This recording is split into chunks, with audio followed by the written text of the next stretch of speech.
வணக்கம் my dear friends. இன்னைக்கு நாம இந்த செக்மெண்ட்ல பார்க்க போறது 8085 மைக்ரோ ப்ராசரோட பின் கான்ஃபிகரேஷன்.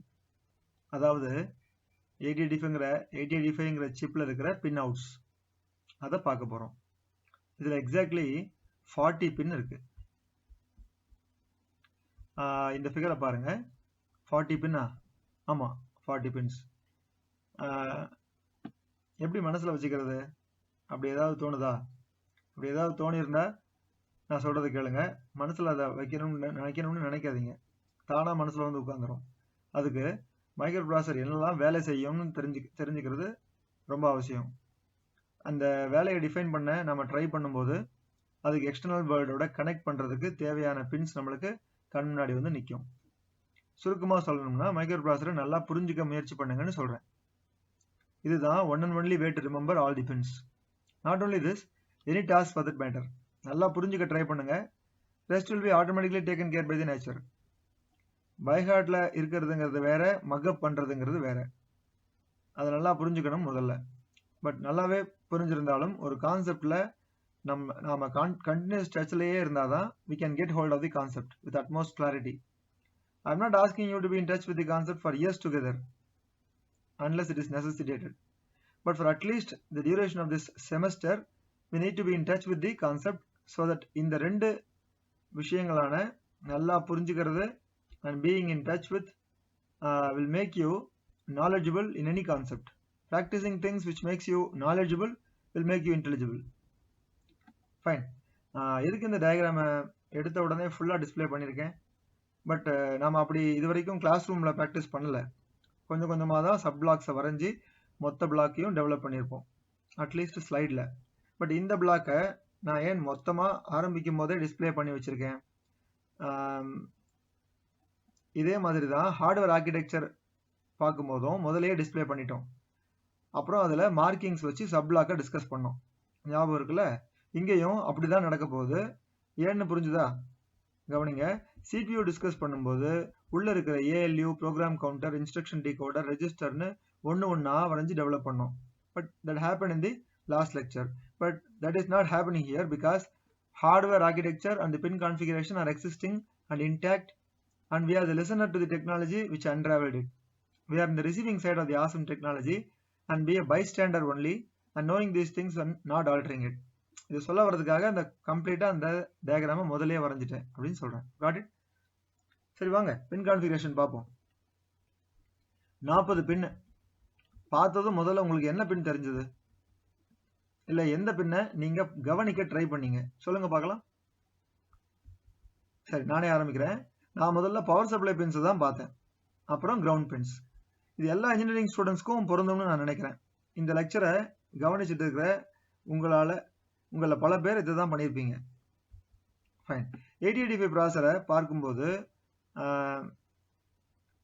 அதை பார்க்குறதுங்கிறத குளோபல் அப்ஜெக்டிவாக வச்சுக்கிட்டு லோக்கலாக ஸ்பெசிஃபிக் அப்ஜெக்டிவ் மாதிரி ஒவ்வொரு பின்னையும் நம்ம கவனிப்போம். ஓகே, 8085 மனசுலேயே வச்சுக்கோங்க. ஃபர்ஸ்ட் பவர் சப்ளை பின்ஸ் 40வது பின், 20வது பின் கிரவுண்டு. பார்க்குறீங்களா? இது ஒரு கன்வென்ஷன். அந்த பவர் சப்ளை பின்ஸும் கிரவுண்ட் பின்ஸும் இருக்கிற இடம் அப்படியே பல சிப்ஸில் ஃபிக்ஸ் ஆயிடுச்சு. நாம் இது வரைக்கும் நிறைய ஐசிஸ் பார்த்துருக்கோம். LIC லேப்ல நம்மளுக்கு ரொம்ப பரிச்சயமான IC 741ல ஆரம்பிச்சு அப்படியே 7400, 7432, 7408, 7486 இப்படி பல சிப்ஸ். இதெல்லாம் என்ன சிப்ஸ் மனசுக்குள்ள சொல்லி பார்த்துக்கோங்க. இப்படி பல சிப்ஸோட அந்த பவர் சப்ளை பின்ஸும் கிரவுண்ட் பின்ஸும் இதுதான் position. Fine. 40th pin and 20th pin +5 volt and ground pins. 8085ங்கிறது 8080யோட ஸ்லைட் வேரியேஷன் அப்படின்னு நம்ம இன்ட்ரோடக்ஷன்ல பார்த்தோம். சின்ன இம்ப்ரவைசேஷன் தான் இந்த ரெண்டுத்துக்கும் உள்ள வித்தியாசமே அதுதான். அது ஞாபகம் இல்லைனாலும் பரவாயில்ல, டோன்ட் வரி. இப்போ அந்த அவுட் ஆஃப் ஸ்கோப் தான். பட் ஒரு முக்கியமான ஒரு வித்தியாசம் வந்து நமக்கு இந்த இடத்துல யூஸ் ஆகும். 8085ல இருக்கிற அந்த லாஸ்ட் 5 இருக்கு இல்லையா, அந்த 5 takes was given to mention that 8085 takes 5 volt power supply அப்படிங்கிறதுனால தான் அந்த 8085னு மாத்தினாங்க. ஓகேவா? இந்த மாதிரி விஷயங்களை தெரிஞ்சுக்கிறது நல்லது. ஃபைன். 40 பின்ல 2 ஓகே. சிப் ஒர்க் பண்றதுக்கு பவர் வேணும். ஸோ இது நமக்கு ஆல்ரெடி தெரிஞ்ச விஷயத்த இங்க ரெஃப்ரெஷ் பண்ண மாதிரி. இது மறக்கவே மறக்காதுன்னு நினைக்கிறேன். 40 இல்ல 2 பின் எப்போ கேட்டாலும் நீங்க சொல்வீங்கன்னு நான் நினைக்கிறேன். 40 சப்ளை 20 கிரவுண்ட். ஃபைன். அடுத்தது உங்களுக்கு பார்க்கணும்னு தோணுன பின் என்னன்னு சொல்லுங்க. சொன்னா மட்டும் என்ன எனக்கு எப்படி கேட்கும், நான் எப்படி அதுக்கு ரியாக்ட் பண்ணுவேன்? இதுதான் ரெக்கார்டட் வீடியோல. இது தெரிஞ்சிருந்தா நான் அப்படி கேட்டுக்கிட்டே தான் இருப்பேன். ஃபைன். இப்போ நானே ஸ்டார்ட் பண்றேன். எனக்கு இந்த மைக்ரோ ப்ராசரை நம்ம மனுஷனோட கம்பேர் பண்ணி பேசணும். ஞாபகம் இருக்கா? We told that this processor is fast enough to perform million instructions per second. ஏன்னா it works in the frequency range of megahertz அப்படின்னு சொன்னோம். மெகாஹெர்ட்ஸ் ரெசிப்ரோக்கல் செஞ்சா மைக்ரோ செகண்ட் வரும். நாம மனுஷங்க செகண்ட்ல செய்யற ஒரு வேலையை, அதாவது அரித்மெட்டிக் அண்ட் லாஜிக் ஆபரேஷன்ஸை இந்த மைக்ரோ ப்ராசஸர் மைக்ரோ செகண்ட்ல செய்யும். இப்படி நாம கம்பேர் பண்ணிக்கிட்டோம். ஞாபகம் இருக்கா? அதனால இதுக்கு அந்த ஸ்விஃப்ட்னஸை, ஃபாஸ்ட்னஸை தர ஃப்ரீக்வன்சி பின்ஸ் எங்க இருக்குன்னு பார்க்க எனக்கு தோணுச்சு. உங்களுக்கும் அப்படி தோணி இருக்கும்னு நினைக்கிறேன். பரவாயில்ல. நம்ம பயாலஜிக்கல் கிளாக், நம்ம உடம்புல இருக்க பயாலஜிக்கல் கிளாக் டிசைட் பண்ற சர்க்காடியன் ரிதம் மனுஷங்களோட கண்ணுக்கு பின்னாடி இருக்குன்னு நம்ம படிச்சிருப்போம். அதே போல இந்த 8085 ப்ராசஸருக்கு தேவையான ஃப்ரீக்வன்சி கிளாக் மூலமா இன்புட்டை தரும் இல்லையா? தரணும். இது இன்புட்டா ஃபீட் பண்ணணுங்கிறதே இப்பதான் தெரியும்னு நினைச்சீங்களா?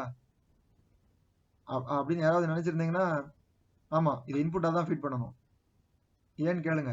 ஃபிளிப் ஃப்ளாப்ல கிளாக் நம்ம பார்த்துருக்கோம். ஞாபகம் இருக்கா? அது கிளாக் இன்புட்டா தானே ஃபீட் பண்ணுவோம். அதே மாதிரி தான் இந்த கிளாக்கு உள்ள இருக்க சப் மாடியூல்ஸ்க்கு ஒரு கிளாக், ஒரு சின்க்ரோனஸ் கிளாக் ப்ரொவைட் பண்றதுக்காக கொடுத்துருக்கு. ஸோ இன்புட் பின் தான் இது. ஃபைன். அந்த பின்ஸ் எங்க இருக்கு? கிறிஸ்டல் ஆசிலேட்டர் வெளியில இருக்கும். அதுக்கு பின்ஸ் எங்க இருக்குன்னு அதோ பாருங்க. X1 X2 அப்படின்னு பின் 1 and 2ல இருக்கு பாருங்க. ஃபைன். 40ல 4 தெரிஞ்சிருச்சு. இன்னும் 36 பின்ஸ் தான் பாக்கி. Fine. we are moving steadily, right? இன்னொரு சின்ன டிஸ்கஷன் பாக்கி இருக்கு. இந்த சிப்பை பாருங்க. அதோட பேரு 8085A. we have given so many names attributed to different versions of 8085 microprocessor earlier. ஆமா, NMOS டெக்னாலஜில செஞ்ச 2 versions of 8085 are called 8085A and 8085A2. and HMOS டெக்னாலஜில செஞ்ச 3 versions of 8085 are 8085AH, 8085AH2 and 8085AH1. இப்போ எதுக்கு இதெல்லாம்? நம்ம divert ஆகிறோமோ? இப்படி அப்படிலாம் இல்லை. நல்லா கவனிங்க. the purpose of this class is to make your mind to start thinking, right? அதனால இந்த மாதிரி கன்ஸ்ட்ரக்டிவ் டைவர்ட்லாம் நடக்கிறது ரொம்ப நல்லது. Coming back to different versions of 8085, we have already stated that all these differ in the crystal frequency. நம்ம இப்போ frequency பற்றி தான் பார்த்துட்டு இருக்கோம். அப்போ நம்ம எந்த சிப்பை நம்ம ஒர்க் பண்ணிட்டு இருக்கோம்னு தெரியாமே ஃப்ரீக்வன்சி பற்றி பார்க்கறது கரெக்டாக இருக்காது இல்லையா? அதனால தான் டைவர்ட் ஆனோம். எஸ், NMOS 8085ஓட 8085A has a maximum internal clock frequency of 3 MHz and 8085A2 has a maximum internal clock frequency of 5 MHz. அதே போல HMOSல 3 வெர்ஷன் இருக்கு. 8085AH, 8085AH2, 8085AH1 respectively. நம்ம இந்த கிளாக் சொல்லணும்னா 3 MHz, 5 MHz, 6 MHz. சரியா? இது கன்ஸ்ட்ரக்டிவ் டைவர்ஷன் நடக்கலாம். ஃபைன். 8085 மைக்ரோ ப்ராசஸருக்கு வெளியில கிறிஸ்டல் ஆசிலேட்டரை வச்சு கிளாக் ஃபீட் பண்ணுவாங்க. அந்த கிளாக் ஆசிலேட்டர் தான் கிளாக் சிக்னலை ஜென்ரேட் பண்ணும். அப்புறம் அந்த கிளாக் உள்ள 2ஆ டிவைட் ஆகும். அந்த மைக்ரோ ப்ராசஸருக்கு உள்ள கிளாக் போனதுக்கு அப்புறம் அந்த கிளாக் சிக்னல் 2ஆ டிவைட் ஆகும். அந்த ரெண்டும் உள்ள இன்டர்னல் கிளாக்கா யூஸ் ஆகும். புரிஞ்சுதா? ஃபைன். கவனிங்க. இந்த இன்டர்னல் கிளாக் சிக்னல் இருக்குல்ல, உள்ள 2ஆ பிரிஞ்சுதே அந்த இன்டர்னல் கிளாக் சிக்னல், அதுக்கு இன்னொரு ரெஸ்பான்சிபிலிட்டியும் இருக்கு. சொல்றேன் கேளுங்க. இந்த internal clock is also given out to input clock signal to the peripheral devices. So micro processor கூட கனெக்ட் பண்ணியிருக்க பெரிஃபரல் டிவைசஸ்க்கு கிளாக்கை கொடுக்கறதே நம்ம மைக்ரோ ப்ராசஸர் யூனிட் தான். அப்போ கிளாக் அவுட்புட்னு ஒரு பின் இருக்கணுமே. அப்படி நீங்க யாராவது கேட்டிருக்கணுமே. ஆமா, பாருங்க. நம்ம பின் கான்ஃபிகரேஷனை பாருங்க. லைட்டா அப்படியே கிளான்ஸ் பண்ணுங்க. பாருங்க 37th பின், அது கிளாக் அவுட்னு இருக்கு பாருங்க. ஃபைன். அதாவது 8085ஓட கனெக்ட் பண்ணியிருக்க பெரிஃபரல் டிவைசஸ்க்கு தேவையான கிளாக் சிக்னலை 8085 ப்ராசஸரே கொடுக்கும். இந்த விஷயத்துல நாம இன்னொரு பின்னை லொகேட் பண்ணிட்டோம், 37th பின். ஓகே, நம்ம அடுத்த பின்ஸை சர்ச் பண்றதுக்கு முன்னாடி கிளாக்கை பத்தி கொஞ்ச நேரம் டிஸ்கஸ் பண்ணலாம்னு நினைக்கிறேன். கவனிங்க. கிளாக் ஆசிலேட்டர்னு சொல்றது ஒரு ஆம்பிளிஃபையர் அண்ட் ஃபீட்பேக் சர்க்யூட். இது உங்களுக்கு தெரியும். அந்த ஃபீட்பேக் வந்து can be either RC type, LC type or quartz. Quartz கிறிஸ்டல்ங்கிறது வந்து electrical equivalent of RLC. Fine. இதுல ஆசிலேட்டர் சர்க்கியூட் வந்து சிப்புக்குள்ள இருக்கும், பட் ஃபீட்பேக் சர்க்கியூட் எடுத்து வெளியில வச்சிருப்பாங்க. ஏன்னு கெஸ் பண்ணி ரீசன் அவுட் பண்ண முடியுதா? இப்படி ஃபீட்பேக் வெளியில இருக்கிறதுக்கு ரெண்டு முக்கியமான ரீசன்ஸ் இருக்கு. ஒன்னு, குவார்ட்ஸ் கிறிஸ்டல் மாதிரி ஹை கியூ சர்க்கியூட்ஸ், அப்புறம் அதிக எல் வேல்யூஸ் இருக்கிற சர்க்கியூட்ஸ் எல்லாம் செமிகண்டக்டர் டெக்னாலஜில பண்ண முடியாது, ஃபேப்ரிகேஷன் இல்லை. அண்ட் ரெண்டாவது, அதனாலதான் அது வெளியில வச்சிருக்காங்க. அண்ட் ரெண்டாவது முக்கியமான விஷயம், இப்படி ஃபீட்பேக் சர்க்கியூட் வெளியில வச்சிருந்தா designers can choose the operating frequency by themselves, but it is limited by the maximum operating frequency. இதுல ஒரு முக்கியமான விஷயம் வருது பாருங்க, நாமளே கிறிஸ்டல் ஃப்ரீக்வன்சியை டிசைட் பண்ணலாம், அது இன்டாக்ட்லாம் இல்ல, மேக்ஸிமம் எக்ஸீட் ஆகாம பாத்துக்கணும். அதனாலதான் இந்த கிறிஸ்டல் ஆசிலேட்டர் ஃப்ரீக்வன்சியை டிசைட் பண்றதுக்கு ஃபீட்பேக் சர்க்கியூட் வெளியில இருக்கு. அப்புறம் இன்டர்னலா ஜென்ரேட் ஆகிற ஃப்ரீக்வன்சியோட டபுள் தி ஃப்ரீக்வன்சியை தான் ஆசிலேட்டர் டிசைன் பண்ணணும். ஏன்னா நம்ம கொஞ்ச நேரத்துக்கு முன்னாடி தான் சொன்னது போல உள்ள ஃப்ரீக்வன்சி போய் டிவைட் ஆகும். So 3 MHz clock frequency, internal clock frequency வேணும்னா we have to generate 6 MHz externally. So with crystal oscillator and for frequency less than 4 MHz, 20 picofarad is connected for proper operation. இது வந்து crystal oscillator வச்சிருந்தா. Similarly, LC filter can also be designed as shown. இந்த ஃபிகர்லாம் பாருங்க. For operating frequency above 5 MHz, LC filters are not recommended. Low cost solution கூட இருக்கு இதுல, RC type பண்றது, but accuracy இதுல கேரண்டி பண்ண முடியாது. And it cannot be designed for generating more than 3 MHz also. 40ல 5 கண்டுபிடிச்சிட்டோம். 5 pins we have located. Okay, 2 power supply, 40th supply, 40th pin supply, 20th pin ground, 2 crystal frequency inputs, pin 1 and pin 2, and the clock out 37th pin. Fine, நல்லா போயிட்டு இருக்கு flow. அடுத்த பின்ஸை கண்டுபிடிக்கிறதுக்கு முன்னாடி ஒரு சின்ன break எடுத்துக்கலாமா? Okay.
Welcome back my dear friends.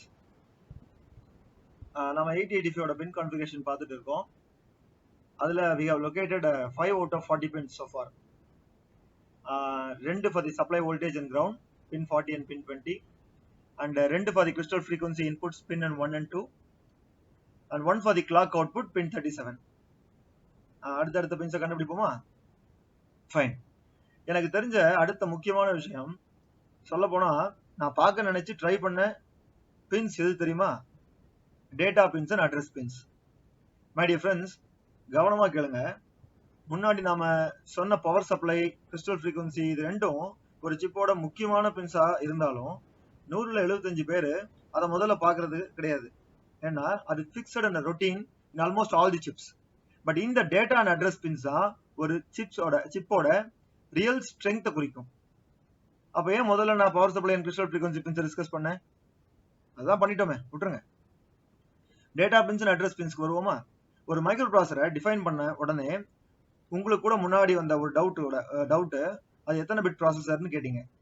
ஞாபகம் இருக்கா? நம்ம 8085 வந்து 8 பிட் ப்ராசஸர், 8 டேட்டா பிட் இருக்கிற ப்ராசஸர். அதாவது அது எத்தனை பிட் டேட்டாவை ஹேண்டில் பண்ணும் அப்படிங்கிற பாயிண்ட் அதுல இருக்கு. அது ஒரு முக்கியமான attribute of processor. 8 bit data, 8 bit processor. எங்க அந்த 8 பிட்டோட பின்ஸ்? இதுதான் நம்மளுக்கு முதல்ல தேவைப்பட்டிருக்கும். இது இருக்கு பாருங்க. And also 8086 has 16-bit address bus. So where are the pins of address bus? This is quite natural to get to this point. Yes, here we have to make an important thing. It looks like 16 address pins, address bus, and 8 data bus, making 24-bit totally. அப்படி இல்ல microprocessor 16-bit அட்ரஸ்ல lower 8-bit and higher order 8-bit பிரிச்சு இருக்கு. அந்த data lines இருக்குல்ல, அது அந்த 8-bitோட data lines அதை அந்த லோவர் ஆர்டர் 8-bit அட்ரஸோட ஷேர் பண்ணிருக்கு. ஆக மொத்தம் 16 பின்னு. 16 pins are going to be used for both this data and address pins. 16-bit address 8-bit data கூட்டினா 24 வருது. ஆனா அந்த கணக்குல இங்க வரல. லோவர் ஆர்டர் 8-bitையும் அட்ரஸோட லோவர் ஆர்டர் 8-bitையும் 8-bit டேட்டா பிட்டையும் நாம ஒரே பின்ல யூஸ் பண்ண போறோம்.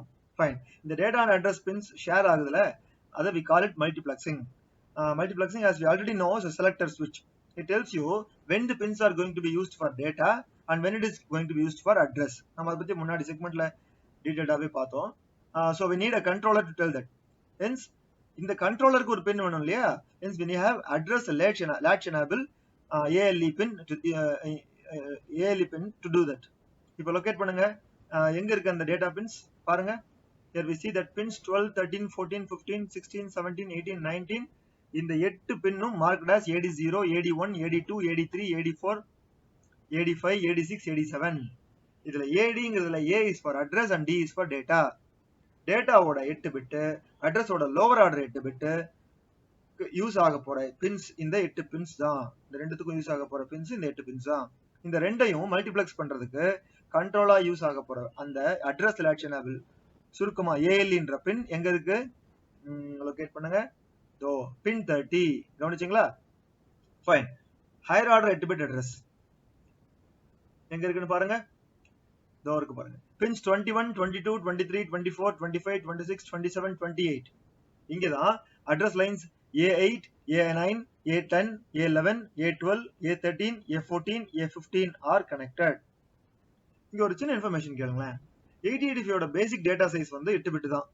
அதனால மெமரி வேர்ட் சைஸும் 8-bit தான். அஃப்கோர்ஸ் மெமரி லொகேஷன்ஸ் வந்து 8085ல 2^16 which comes around 65536 approximately 64 kilo memory locations, 64k memory locations. And இந்த locations ஒவ்வொன்றுத்துலயும் 1 byte, அதாவது 8-bit ஸ்டோர் பண்ணலாம். Therefore the memory capacity of 8085 is 64 kilobytes of information. இன்னும் முடியல இருங்க. For accessing input output mapped devices, 8085 uses a separate 8-bit address. இந்த input output mapped devices access பண்றதுக்கு a separate 8-bit address, and so it can generate 2 to the power 8, அதாவது 256 input output addresses.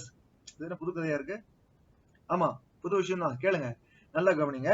Memory ஆக்சஸ்ங்கிறது வேற, and input output access of input output mapped devicesங்கிறது வேற. Repeat பண்றேன், கேளுங்க. Memory ஆக்சஸ்ங்கிறது வேற, and input output access of input output mapped devicesங்கிறது வேற. First memory ஆக்சஸ்ல நம்ம 8085 16-bit memory address AD0 ல இருந்து AD7 and AD8 ல இருந்து AD15 வரைக்கும் உள்ள 16 பின்லயும் 16-bit அட்ரஸ் அவுட்புட்டா தரும். And during input output access of input output mapped devices, input output address ஆன 8-bit அட்ரஸ் AD0 ல இருந்து AD7 வரைக்கும் உள்ள 8 பின் அதுலயும், AD7 ல இருந்து AD15 வரைக்கும் உள்ள 8 பின் அதுலயும், அதாவது இந்த ரெண்டுலயும் அவுட்புட்டா வைக்கும் both.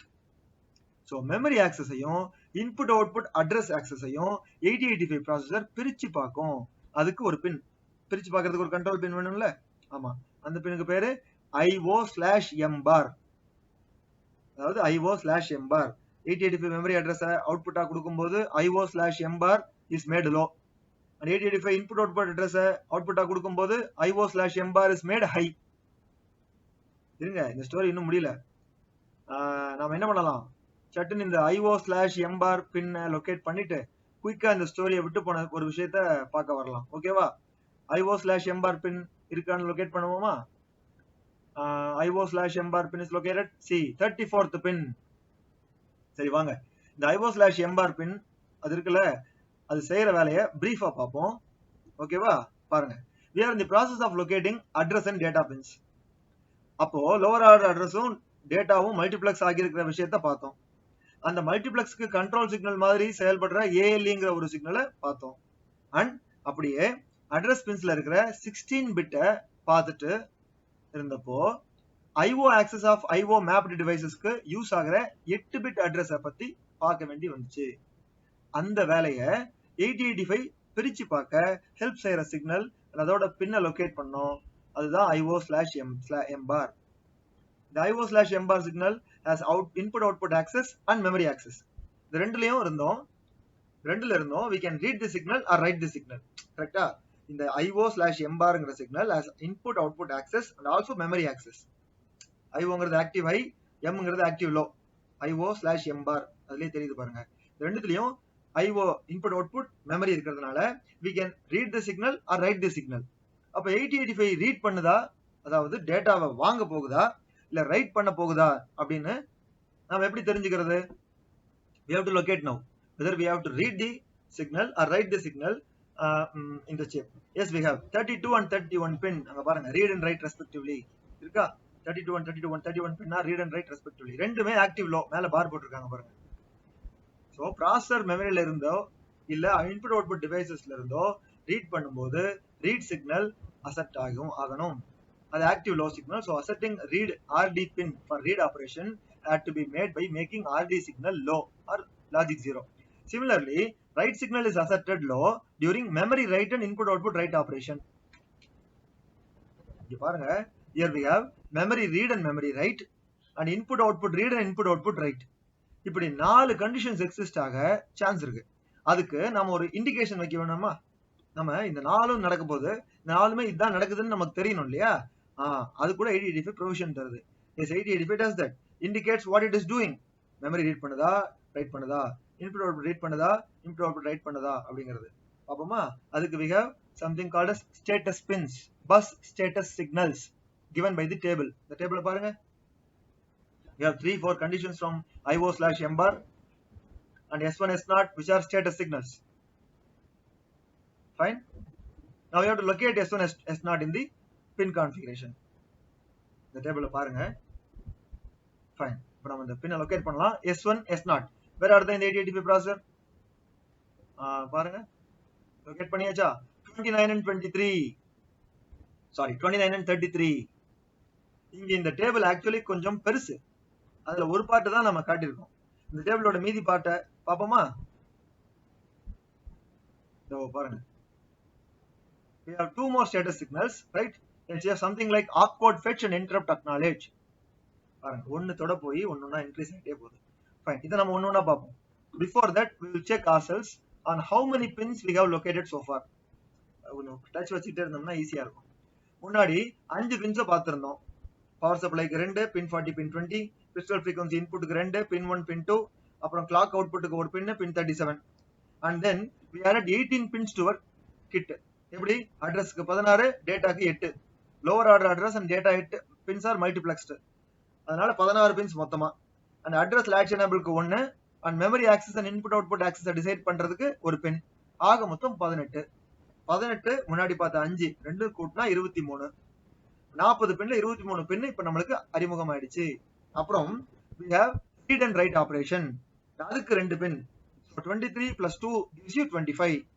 read and write operations distinguish பண்றதுக்கு 8085 யூஸ் பண்ற சிக்னலை தாங்கி இருக்கிற பின்ஸ் தான் இந்த status pins S1 S0.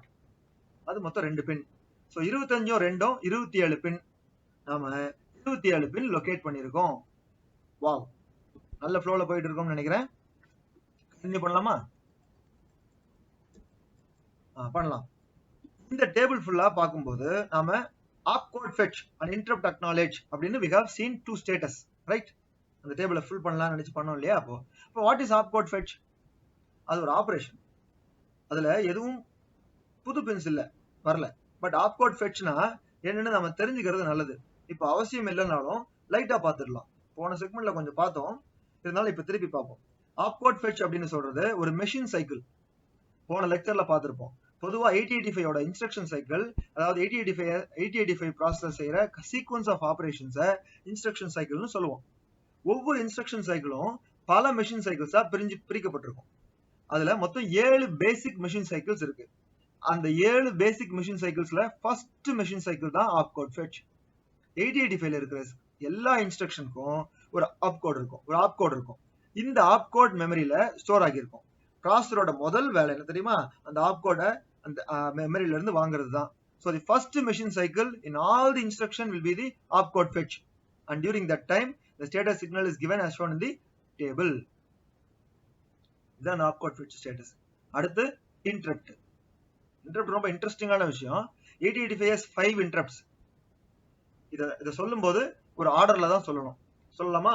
trap, RST 7.5, RST 6.5, RST 5.5 and INTR. இந்த pins எல்லாம் is referred as hardware vectored interrupts. இது enable ஆயிடுச்சுன்னா 8085 இதை அக்செப்ட் பண்ணிடுச்சுன்னா the program இந்த vectors ஓட அட்ரஸ்க்கு போய் சேர்ந்துரும். Fine. Here it is noted that RST 7.5, RST 6.5 and RST 5.5 are maskable interrupts by the software. இது இப்போதைக்கு இப்படியே எடுத்துக்கோங்க. நாம பின்னாடி ப்ரோக்ராம் பண்ண நல்லாவே புரியும். இன்னொரு இன்டரப்ட் இருக்கு, INTR. இதை சர்வீஸ் பண்ணணும்னா எக்ஸ்டர்னல் லாஜிக் வந்து AD0ல இருந்து AD7 வரைக்கும் இருக்கிற 8 பின்ல ஏதாவது ஒரு பின்ல RST 0ல இருந்து RST 7ங்கிற 8 ஆப்கோட்ஸ்ல ஒன்ன ப்ரொவைட் பண்ணணும். திருப்பி சொல்றேன் கேளுங்க. இந்த இன்னொரு இன்டரப்ட் இருக்கு இல்லையா, INTR இருக்குல்ல, அதை சர்வீஸ் பண்ணணும்னா எக்ஸ்டர்னல் லாஜிக் AD0ல இருந்து AD7 வரைக்கும் இருக்க 8 பின்ல ஏதாவது ஒரு பின்னை சூஸ் பண்ணி அதுல RST 0ல இருந்து RST 7ங்கிற 8 ஆப்கோட்ஸ்ல ஒன்ன ப்ரொவைட் பண்ணணும். இத பண்ணிட்டா 8085 அந்த இன்டரப்ட சர்வீஸ் பண்ணும். The vector address of the interrupts of 8085 are given in the table. இந்த டேபிள பாருங்க. வெக்டார் அட்ரஸ் கொடுத்திருக்காங்க. டேபிள் பாப்போமா? ஃபைன். இப்போதைக்கு இதை மட்டும் தெரிஞ்சுப்போம். ப்ரோக்ராம் பண்ணும்போது இதை பத்தி டீடைல்டா பார்ப்போம். So opcode fetch and 6 interrupts. 6 interruptsனா அந்த இன்டரப்ட் அக்னாலஜும் சேர்ந்து இருக்கிற பின்ஸை நம்ம லொகேட் ஃபர்ஸ்ட் பண்ணலாம். எங்க இருக்குன்னு பாருங்க. 8085 அந்த பின் அவுட்ல போய் பாருங்க. லொகேட் பண்ணலாமா? பாருங்க, பின்ஸ் 6ல இருந்து கண்டினியூஸா 7, 8, 9, 10, 11 வரைக்கும் இந்த இன்டரப்ட் பின்ஸ் தான். கவனிச்சிங்களா? முன்னாடி நம்ம பார்த்து வச்சிருந்தது 27, ஞாபகம் இருக்கா? இப்போ 6, ஆக மொத்தம் 33. Wow wow. இன்னும் கொஞ்சம் தான், பட் ஒரு பிரேக்குக்கு அப்புறம் பார்க்கலாம். சரியா? மொத்தமா நம்ம 33 பின் லொகேட் பண்ணியாச்சு. இருக்கிறதே 40 தான். அதுல பாக்கி நமக்கு இருக்கிறது 7 பின் பாக்கி இருக்கு. அதை நம்ம ஒரு சின்ன பிரேக் அப்புறம் பார்ப்போம். we'll meet on the other side of the break. Okay?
Welcome back my dear friends. நாம 8085 ஓட பின் கான்ஃபிகரேஷன் பார்த்துட்டு இருக்கோம். கிட்டத்தட்ட 33 பின்ஸ் நம்ம லொகேட் பண்ணியாச்சு last 2 செக்மெண்ட்ஸா. Out of 40 pins we need to locate the other 7 pins now. Fine, we'll go one by one. We have hold and hold acknowledge signal. See that HOLD and HLDA signals. Hold and hold acknowledge signals are there. If you locate it, it is available in pin 39 and 38. Hold and hold acknowledge. In the pins ரொம்ப important pins because direct memory access type of data transfer க்கு இது ரொம்ப யூஸ்ஃபுல்லா இருக்கும். DMA controller, this type of data transfer are achieved by employing DMA controller in the system. இப்போ DMA தேவைப்பட்டுச்சு அப்படின்னா டைரக்டா மெமரி ஆக்சஸ் தேவைப்பட்டுச்சு அப்படின்னு சொன்னா DMA controller will place a high signal on the hold pin. whenever hold pin வந்து high signal ஆயிடுச்சுன்னா the processor will enter a wait state. அதோட கனெக்ட் பண்ணிருக்க எல்லா பெரிஃபெரல்ஸையும் ஹை இம்பிடன்ஸ் ஸ்டேட்ல போட்டுட்டு send acknowledge signal to the DMA controller through hold acknowledge pin. இந்த hold acknowledge pin வந்து high signal ஆனதுக்கு அப்புறம் DMA controller will take control of the bus. அப்புறமா perform DMA transfer நடக்கும். And at the end it asserts hold signal low. அதுக்கு அப்புறம் தான் the processor will resume come out of wait state and communicate with the other peripherals. Fine.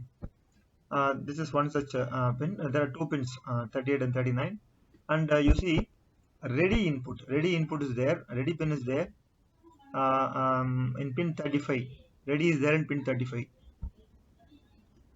ready pin எதுக்கு use பண்றாங்க அப்படின்னு சொன்னா slow பெரிஃபெரல்ஸ் நிறைய connect பண்ணிருப்பாங்க. அந்த ஸ்லோ பெரிஃபெரல்ஸ் வந்து கொஞ்சம் அந்த ஸ்லோ பெரிஃபெரல்ஸ்க்கு எக்ஸ்ட்ரா டைம் கொடுத்தாதான் கம்யூனிகேட் பண்ணவே முடியும் ப்ராசஸரோட. அந்த நேரத்துல ரெடி சிக்னல் வந்து ஹையா இருந்தா மட்டும்தான் 8085 will work. whenever ready is tied to low, logic low, 8085 will go into wait state. முன்னாடி பார்த்தோம் இல்லையா, அதே மாதிரி wait state போயிடும். இந்த system has slow peripheral devices. அதை fast பண்றதுக்காக we need to give additional hardware to the system to make the ready input low during the extra time இருக்கும்போது பண்ணணும், so that the processor can remain in wait state during this extra time. அதாவது when the system has slow peripheral devices, additional hardware வந்து provide பண்ணி ready இன்புட்டை low பண்ணுவோம் during the required extra time while executing a machine cycle. சரியா? so that the processor can wait stateலயே இருக்கலாம் அந்த extra டைம்ல அப்படிங்கிறதுக்காக. அதுக்கு தான் ரெடி இன்புட் யூஸ் பண்றோம் pin 35. so 33 plus 3 pins அப்படின்னு பார்த்தோம்னா 36 over. remaining 4 pins are left out now. So we'll see one by one. We have reset out and reset pins, reset in and reset out pins. reset inங்கிறது active low, அது பார்த்தாலே தெரியுது. அப்புறம் reset out அப்படின்னு ஒரு pin இருக்கு, அது active high pin. if you locate in the chip, it is available at 3. reset out is available at 3 and reset in is available at 36th pin. so எதுக்கு இந்த pin கொடுத்திருக்காங்க அப்படின்னா reset in வந்து active low signal. அது எப்பெல்லாம் active low ஸ்டேட்டுக்கு போதோ அப்பெல்லாம் ப்ராசஸருக்குள்ள இருக்க program counter, instruction register, interrupt mask bits எல்லாத்தையுமே இன்டர்னல் ரெஜிஸ்டர்ஸ் எல்லாத்தையுமே கிளியர் பண்ணி ரீசெட் பண்ணிடலாம் ரீசெட் இன் கொடுத்தா. அதே மாதிரி ரீசெட் அவுட் கொடுத்தா அதோட கனெக்ட் பண்ணியிருக்க பெரிஃபரல் டிவைசஸோட டேட்டாவெல்லாம் ரீசெட் பண்ணிடலாம். In fact content of the program memory, so the in fact processor will start executing the program stored at 0000 அந்த மாதிரி reset out பண்ணிரலாம். ஆனா பட் reset in pin வந்து should be low and reset out is active high signal, reset in is active low signal. reset in வந்து at least ஒரு 3 clock cycleக்காவது லோவா இருந்தா மட்டும்தான் உள்ள இருக்க கண்டென்ட் எல்லாம் லோ ரீசெட் ஆகும். so these are all two pins which are available at pin 30. reset out is at pin 3 and reset in is at pin 36. So we have seen now hold acknowledge, reset out, reset in, ready. So we have seen 33 plus 5 38 pins over, and we have SOD and SID pins. whenever serial data communication is required between the peripheral concerned peripheral, the SID SOD pins are used for serial data communication. so this makes left out two pins of the microprocessor in our discussion. pin 4 and pin 5 are SOD and SID respectively. so இதுதான் 40 pin ஓட pin configuration of 8085 processor. இந்த 40 pinsல related work செய்யற pins எல்லாம் ஒரு குரூப்பா சேர்த்து we can also draw the diagram, pin out diagram as shown in the figure now. you're clearly seeing it, right? control signals எல்லாம் ஒரு பக்கம் இருக்கு, address data எல்லாம் ஒரு பக்கம் வந்திருக்கு, அப்புறம் ட்ராப் இன்டரப்ட் பின்ஸ் எல்லாம் ஒரு பக்கம் இருக்கு, அப்புறம் டிஎம்ஏக்காக தனியா இருக்கு, ஹோல்ட் அக்னாலஜ் தனியா, ஸ்டேட்டஸ் சிக்னல் தனியா, இப்படி எல்லாத்தையும் தனித்தனியா பிரிச்சு for easy and understanding it can be done. The 8085ல சிக்னல்ஸ் அந்த எல்லாமே சிக்னல்ஸ் தானே, பின் அவுட்ல இருக்கிறது எல்லாமே. அதோட பிரீஃப் டிஸ்கிரிப்ஷன் சம்மரி இந்த டேபிளில் பார்த்தா கிடைக்கும். பாருங்க, எல்லா பின்னும் டிஸ்கிரைப் பண்ணியிருக்கு. அட்ரஸ் பின்ஸ்னா என்ன, அட்ரஸில் ஆக்ஷனபிள்னா என்ன, ரீட் ரைட்னா என்ன. So this will help us to make learning faster by going to this table. So this is about the pin configuration of 8085. We'll see the other things in the future classes. Thanks for your time, my dear friends. Bye.